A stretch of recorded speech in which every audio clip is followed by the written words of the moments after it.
Welcome to Mirror Domains, and this is a reaction and review for Loki, Episode 2, The Variant. Now, guys, if you don't know how this works, obviously I can't show you the entire episode here on the side due to copyright reasons, but I'll do my best to do all my tricks to make sure that you can see as much of it as possible to get an idea to my reactions.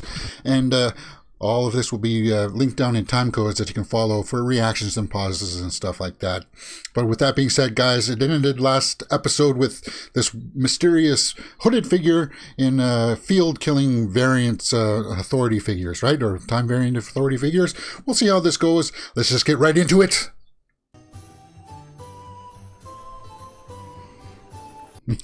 What the heck is going on here? Oshkosh, Wisconsin.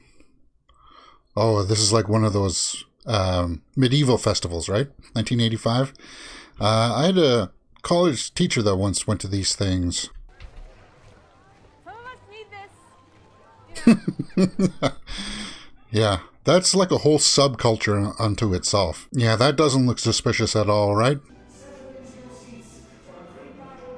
Some kind of a trap. It's kind of dark to see here, guys, so it's okay. Somebody's using magic, and this song will definitely get copyright claims. So didn't they just use this song in that Masters of the Universe trailer? So somebody here was using magic. Who could it be? And had to look at green tone to it, okay? She's beating up her other people. Well, whoever this is, he's vicious, but it's supposed to be Loki himself, right? He has a door that he can use himself away from the variant agents, right? Well, there's the intro. Okay. Are you recording or are you alive? Sort of both. So now he's just an agent? So they just gave him a desk like that, huh? Smart. Okay, so they're just giving the rundown here as to what this mission is going to be about. It says variant on the back of his jacket. And no two are alike. Slight differences in appearances, or not so slight. Wow. This is going to be interesting because Hiddleston's going to be able to have a duality role here then if they're going to use another version of Loki. And that could be interesting to play with. I always like that angle when it's like an evil twin character. Yeah. Some logistics here. This is all for the sweaties out there who are nitpicking all of this time travel stuff. Reset charges prune the affected radius of a branched timeline, allowing time to heal all its wounds. Come on. 3 units until red line? What does that mean? No one's out there, eh? Okay. Walk outside then. Go outside. Let's see somebody get booped. Okay, but they use this thing. Won't it leave the shell of itself behind? So they're still establishing that these two knew each other beforehand, and they're trying to give us some more background history onto them. See, Mobius is doing a good idea here. He's trying to learn from the tactics of the Loki they have to capture the one that's loose. It's pretty smart. And if it doesn't work, he'll delete him himself. Superior. Yeah, that's true. He can't take it. I'm really liking the dynamic between these two. These two are really selling this. And it's working a lot on me. Don't say stupid things, James. Well, that's a CG background. But is that the same technology they used on Mandalorian? Those are classified. At the end of time. Those are classified. Okay, what files can I have? Yeah. Probably something irrelevant. Loki. Huh. Oh. He's reading the destruction of Asgard. He doesn't know about Ragnarok, right?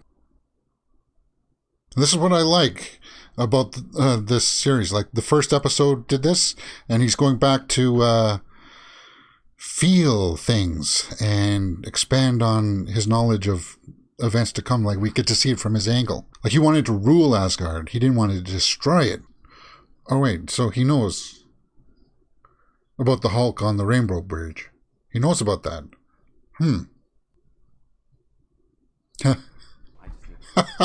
You. This is rather intriguing. Hiding in moments of time right before it gets totally destroyed. That's very smart. That's thinking fourth dimensionally. Pompeii. We're going to Pompeii right before a volcano.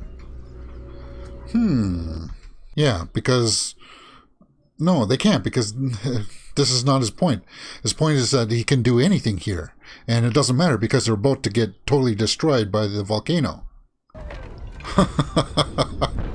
Okay, guys, you don't want to die, though. Okay, so they're taking a small hiatus here.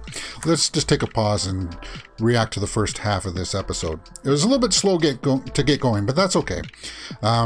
Basically, they were teaching them the ropes of being a variant. They went to this medieval festival. Nothing really materialized there. We saw that the evil Loki was there, though. And then Loki was trying to spin it to sound like he knew what he was talking about. And then he went to this library to look at the stuff, and I like that scene when he's like, "Can I get information about the timekeepers? Can I get the information about anything that will give him an edge?" And I like that. That was very smart to do. And then, of course, they went to Pompeii. They said that the Loki's hiding in catastrophe, in apocalypse, right? So that's very, very smart, and I like that idea a lot. Because it's right. He's true. And what he says is that you can do whatever you want there because it doesn't matter. Nobody's going to remember anything because it's all going to get wiped away when the travesty happens. So I kind of like the beginning of the episode. We can see that Loki is just trying to learn the MO of the other Loki. And I like the jockeying between Mobius and Loki about, "I'm only telling you this because I need your help. I don't really care too much about what you believe and what you don't believe and what your plan is." Because he even undressed him there in the hallway. He's like, "Oh, you want to try to better one the timekeepers? You want to try to betray them and stuff like that and get power?" Like he knew his plan. So it's kind of like you can't best these people because they still have an edge time-wise. They know what's going to happen in the future that hasn't really happened to them yet. There's some paradoxical stuff going on conceptually that I'm sure a lot of people will be able to explain, and Easter eggs and stuff like that. But that's pretty much the halfway through the episode. And now hopefully they'll go out and capture this guy, or at least get a glimpse as to what he looks like, even though he said it'll probably still look just like Tom Hiddleston. But I want to figure out what's going on and what the variant is doing exactly. Okay, so with that being said, guys, let's just get right back into it. Oh. So they're talking about cleaning up the timeline and all the disturbances. You see, I know something children don't. What's that? That no one bad is ever truly bad. No one good is ever truly good. Why? I know. He just clued into something there, though. He got an idea. Candy on Asgard, grapes and nuts. Because they spent a lot of time in the library so far. Alabama 2050. What was that? See, somebody's going to go in and they're going to pause all of these freeze frame everything and read these files because this is giving a whole bunch of Easter eggs that are probably really juicy, and I'd be curious to know what they say. Man, is not a good idea. No, I know. Yeah. He's worth the trouble. Yeah, no, it's probably not a good idea. Okay. Yes. Okay. What does that mean? That he's going to get erased too if he messes up? We're on. Just in case. Absolutely not. Okay. See, a Loki. So, the variant is stealing reset charges. That's key. Haven Hills, Alabama. Oh, tidal waves. Okay. Yeah, that's quite the apocalypse, I would say. 2050. Very, very shades of Blade Runner 2049. That's okay, though. The hell was that? For the time theater, that's why I want him with me. You are more. I like that. Why is it the people that you can't trust always say, "Trust me"? So now Loki's going to go off with this woman that didn't want him to have the weapons. And with the lights out? Yeah, in the storm. Yeah, I'm going to call BS on that one. She's the variant, right? She did that. So, Me, I presume. Wow. please. Okay, I didn't see that coming. Ah, look at that grin. So something's up. Oh, he can jump bodies. So he doesn't really have a body, he can just jump from body to body, controlling them. So that's how he's besting everybody, right? I like this little standoff, though. Smarm. Loki. Don't call me that. Okay, then, what are you? Mephisto? Randy. Randy! What's going on here, though? Because where would the timekeepers be hiding? Would they be the ones hiding in apocalypses? Ah, that could be. That could be, and that would be smart. I found your hiding place like that. I'd say that makes me the superior Loki, wouldn't you? Ha, there it is. That makes me the superior Loki. Yeah, use your powers, Loki. What do you mean stop hiding? Who is he hiding? Why would he not show himself to himself if he knows that he's going to look like himself? Unless the image of himself is actually the reveal of some kind. But why are you bothering to set a reset charge if the whole place is going to get destroyed anyway? So that doesn't make sense to me, right? It can't make sense to you guys either. Why would they set a reset charge before everything gets destroyed? He's trying to trap them there to reset them? Is this the reveal? Who is it? Okay, who is that? I don't recognize her. I don't recognize that girl or woman.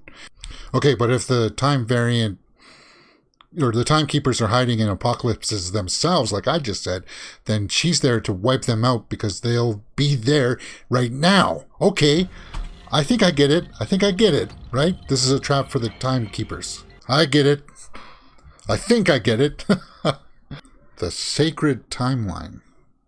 What is the sacred timeline? Is that where they're hiding? No, all of these agents are going to go try to help the timekeepers, which are probably just small little things or small entities. I still don't know who this girl is. A female version of Loki? Is that it?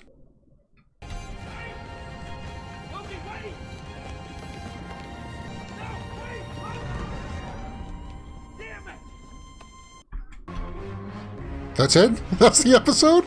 Okay, so he just went into the portal with the variant, the female variant of himself.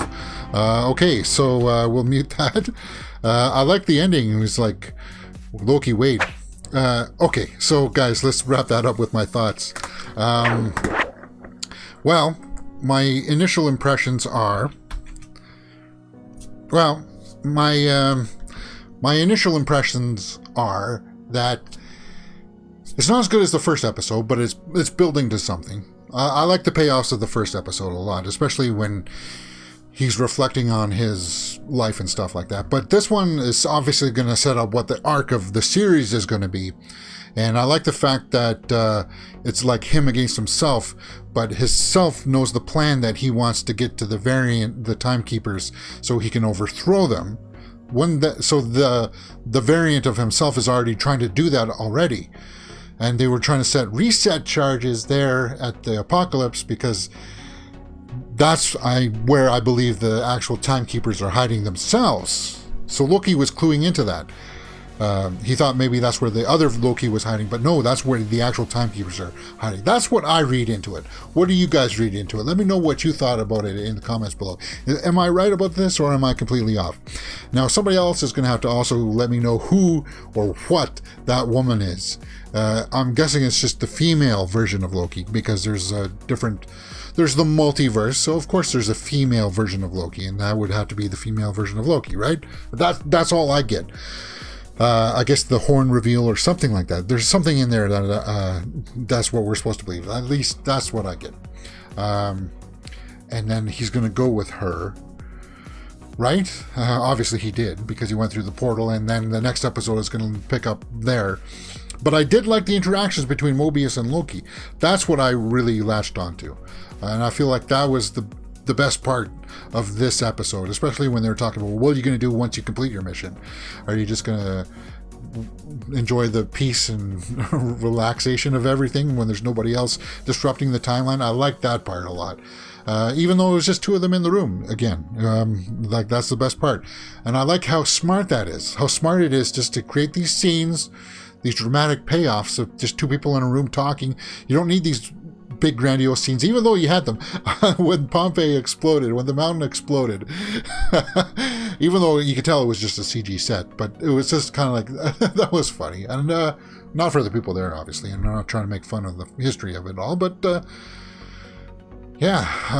Loki episode 2, the variant. What did you think? I'm just trying to think about anything more that I can take away from that episode. I'm just, obviously I'm hooked. We're 2 episodes in, so we're 1/3 of the way through this series, and it's, I think it's moving along nicely. I can't wait to see what happens next, because I can't tell, other than the 2 Lokis succeeding in throwing over the timekeepers. I don't know what else it could do. Other than that, maybe the timekeepers were just all a big lie. As I've seen some people say online, that it's actually Mephisto behind everything. Who knows about that? I don't know about that. But eventually, somewhere along the lines, he knows that he's got to return to the timeline, and he's got to die by the hands of Thanos, so that his brother can go on and save the universe from Thanos. Right? He's got to do that. But does he? Can he send another version of himself to do that?